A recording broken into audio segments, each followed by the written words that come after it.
Karibu katika simulizi na historia ya maisha ya Dr. Vincent Mashinji, mkuu wa wilaya ya Manyoni mkoani Singida. Mwanasiasa huyu aliyechipukia katika siasa ya kazi mpaka imemwibua kuja kuwa kiongozi mkubwa.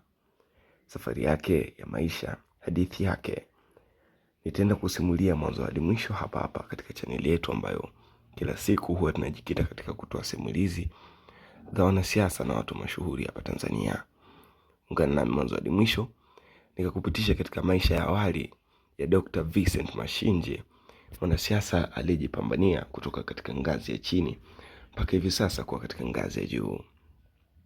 Vincent Mashinji, mkuu wa wilaya ya Manyoni mkoani Singida. Mengi ameyafanya, lakini tufahamu ametoka wapi.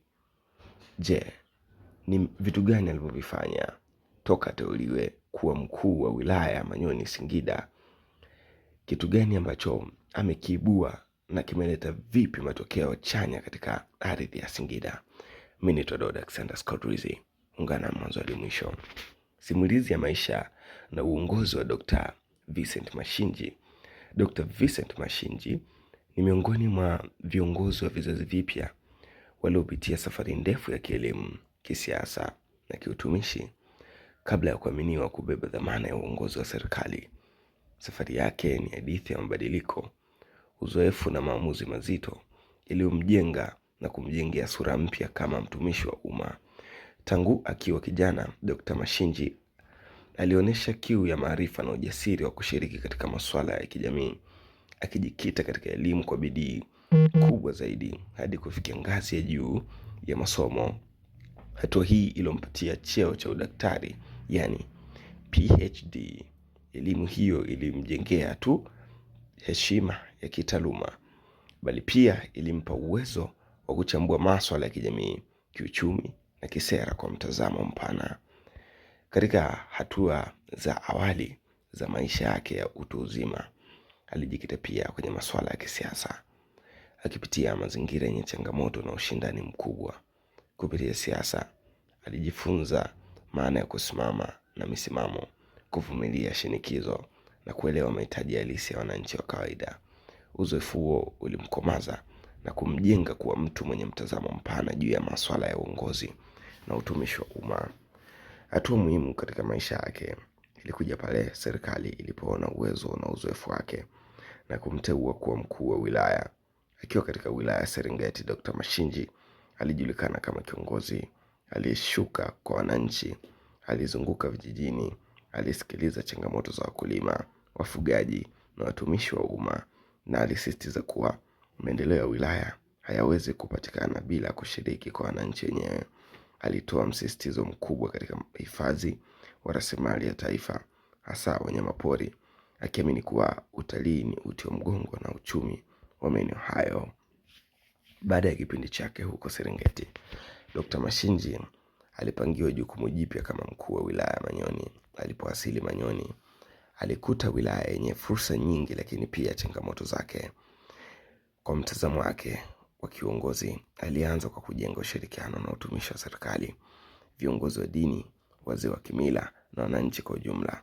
Alisisitiza nidhamu kazini, uwajibikaji, ukusanyaji wa mapato halali na matumizi sahihi ya rasilimali za umma. Katika simulizi ya maisha yake, Dr. Vincent Mashinji alionekana kama kiongozi aliyepitia msukumo, lakini akaibuka akiwa na hekima na uongozi. Anaamini kuwa mamlaka ni dhamana na kwamba uongozi wa kweli upimwa kwa namna inavyogusa maisha ya wananchi wa kawaida. Safari yake bado inaendelea, lakini alama zilizokwisha achwa katika wilaya alizohudumia zinaendelea kusimamia hadithi ya mtu aliyechagua kutumika kwa jamii kwa moyo wa maarifa.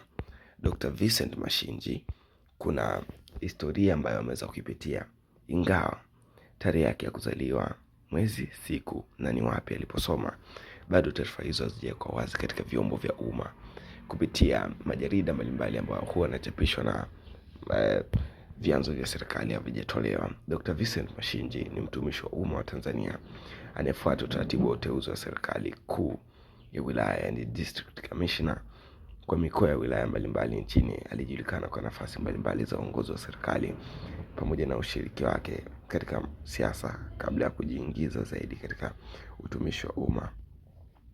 Elimu na kazi. Zaidi kuhusu elimu yake awali haijatolewa hadharani pia, lakini ni wazi kwamba ana cheo cha udaktari PhD, jambo ambalo linaonyesha elimu ya juu kabla ya kujiingiza katika utumishi wa umma. Kabla ya kupewa uteuzi wa kazi ya utumishi wa umma, Dr. Mashinji alipata uzoefu mkubwa katika siasa, chuo na chama, akihusishwa na chama cha demokrasia na maendeleo Chadema. Baadaye alihamia chama cha mapinduzi CCM, ambapo aliungwa mkono na wanachama hicho katika masuala ya kuzima faini ya koti baada ya kesi ya kisiasa zilizomkumba wakati kipindi cha siasa akiwa huko Chadema. Hii ni historia ya Dr. Mashinji aliyeteuliwa kuwa mkuu wa wilaya ya Manyoni, na hivi sasa Singida inabadilika kwa ajili yake. Historia yake hakika hii ni mfano wa kuigwa kwa viongozi wengine. Mimi ni Alexander Scott Rizzi. Hii Siku TV.